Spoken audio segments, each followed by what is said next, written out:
திருடர்களை கண்டுபிடிக்க எளிமையான வழிகள். இந்த பதிவு உங்களுக்கு வேணுமானு பாருங்கள்.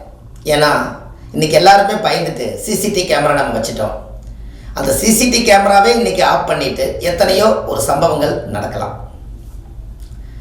அந்த காலத்தில் இந்த மாதிரி யாராவது ஒரு வீட்டில் ஒரு பொருளோ நகையோ பணமோ ட்ரெஸ்ஸோ காஸ்ட்லியான பொருள்களோ ஏதாவது திருடிட்டாங்கன்னா அது யார் மேலே சந்தேகம் இருக்குதுன்னு அவங்களுக்கு தெரியாது. ஆனால் இன்னாராக இருக்குமோ இன்னாராக இருக்குமான்னு எல்லாத்துக்குள்ள ஒரு பிரச்சனை போயிட்டு இருக்குது. கரெக்டுங்களா? சரி, இதைய உங்கள் வீட்டில் ஒரு 10 பேர் வேலை செய்கிறாங்க, 50 பேர் வேலை செய்கிறாங்க. இந்த 50 பேர்த்தையும் நம்ம சந்தேகப்பட முடியுமா? சந்தேகப்பட முடியாது. காரணம் என்னென்னா, விசுவாசமாக வாழ்கிறாங்க. என்னை போய் நீ சந்தேகப்பட்டீங்க, நான் இனி உங்கள்கிட்ட நான் எப்படி வேலை செய்யட்டும், கணக்கு முடிச்சு கொடு, நான் வீட்டை விட்டு வெளியில் போகிறேன்பாங்க. அப்போ ஒரு பெரிய பணக்காருடைய வீட்டிலையெல்லாம் விசுவாசமாக வாழ்ந்தவங்க மேலே வீண் சந்தேகப்படக்கூடாதுங்கிறக்காக உண்மையாலுமே ஒருத்தரை நீங்கள் ஆத்மாத்தமாக யார் ஒரு நகையை திருடுறாங்களோ அவங்கள மட்டுமே கண்டுபிடிக்கிறதுக்கு உங்களுக்கு இந்த பாதையை உங்களுக்கு நான் சொல்லித்தரேன். அந்த காலத்தில் முன்னோர்கள் என்ன செய்வாங்கன்னு உங்களுக்கு தெரியுமா? இது ஆதிகால பரிகாரம் தான். முதல்ல நீங்கள் ஆதிகால பரிகாரங்கிறத மனசில் வச்சுக்கோங்க. இது ஆதிகால பரிகாரம். ஆதின்னு என்ன? அதாவது இந்த உலகம் தோன்றி ஆதி காலத்தில் அவங்களுக்கு தெரிஞ்ச பரிகாரங்களை செய்து வாழ்ந்து வளர்ந்து உயர்ந்து மறைந்து போனாங்க பார்த்தீங்களா? அந்த மாதிரி பரிகாரம் தான் இது. அந்த காலத்தில் பார்த்தீங்கன்னா ஏதாவது ஒருத்தர் நல்ல செல்வந்தராக பிறந்திருப்பார். அவர் செல்வந்தராக பிறந்தாருன்னா அவர் வீட்டில் எல்லா பொருளும் இருக்கும் இல்லையா? நகை நட்டு காசு பணம் பொருள் நல்ல காஸ்ட்லியான ட்ரெஸ்ஸுகள் சாமி சிலைகள் இதெல்லாமே நிறைய பணம் பொருளாதாரம் இருக்கிறனால வாங்கி வச்சுருப்பாங்க. அப்போ என்ன பண்ணுவாங்க அப்படின்னு கேட்டிங்கன்னா, அந்த வீட்டில் அவருக்கு ஏதோ ஒரு கெட்ட நேரம் அது ஏதாவது ஒரு திருடனா அவன் வாழ்க்கையில் ஏதாவது ஒரு திருட்டுத்தரமான ஒரு பிறப்பெடுத்திருந்தால் அவங்க என்ன பண்ணிடுவாங்கன்னா அந்த பொருளை அவங்க திருடிடுவாங்க. ஆனால் அவங்க தான் திருடினாங்கன்னு ஒரு நிறைய பேர் வேலை செய்ய கண்டுபிடிக்க முடியாது. அப்போது இந்த திருடனை கண்டுபிடிக்கணும், அதுக்கு ஒரு சரியான ஒரு வழி வேணும் இல்லையா?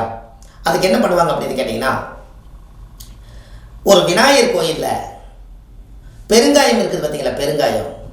இந்த பெருங்காயத்தை நல்லா அரைச்சி நல்ல இவ்வளோ பெரிய உருண்டை கொண்டு போய் நம்ம சாமி விநாயகர் மேலே கொண்டுட்டு போய் உச்சியில் தலை மேலே வச்சுருவாங்க அந்த காலத்தில்.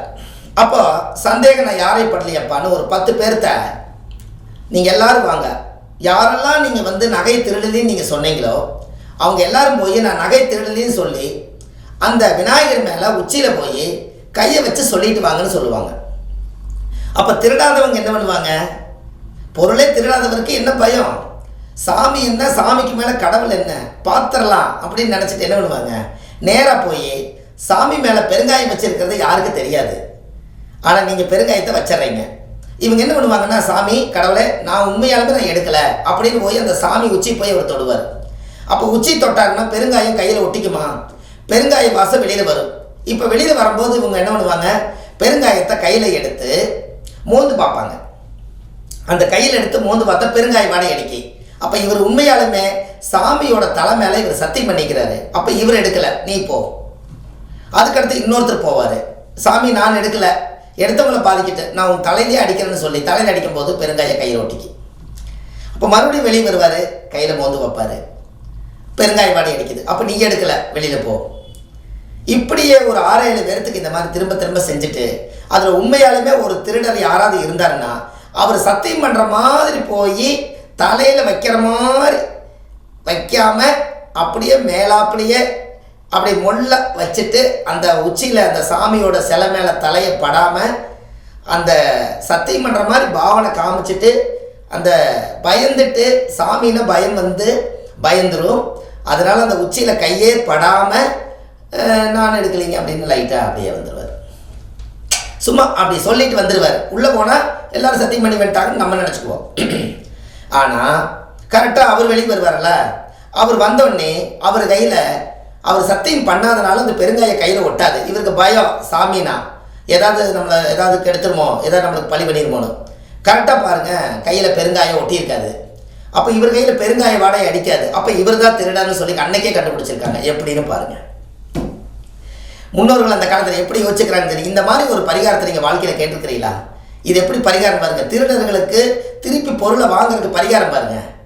அப்போ பெருங்காய வாடை அடிக்கலை. அப்போ நீ ஏன் போய் சாமி கிட்ட சத்தியம் பண்ண மாட்டேங்கிற? நீ போய் சத்தியம் பண்ணிருக்கணுமில்ல, ஏன் சத்தியம் பண்ணலை? அப்போ உங்கள்கிட்ட தான் பொருள் இருக்குதுன்னு சொல்லி அவரை பிடிச்சி விசாரணை பண்ணி அவருக்கு சில தண்டனைகளை நான் கொடுக்குறேன்னு சொல்லி கொடுக்கும்போது, எனக்கு தண்டனை கொடுக்காதீங்க, பொருள் நான் தான் எடுத்துன்னு சொல்லி பொருளை எடுத்து கொண்டு வந்து சேர்த்திடுவார்.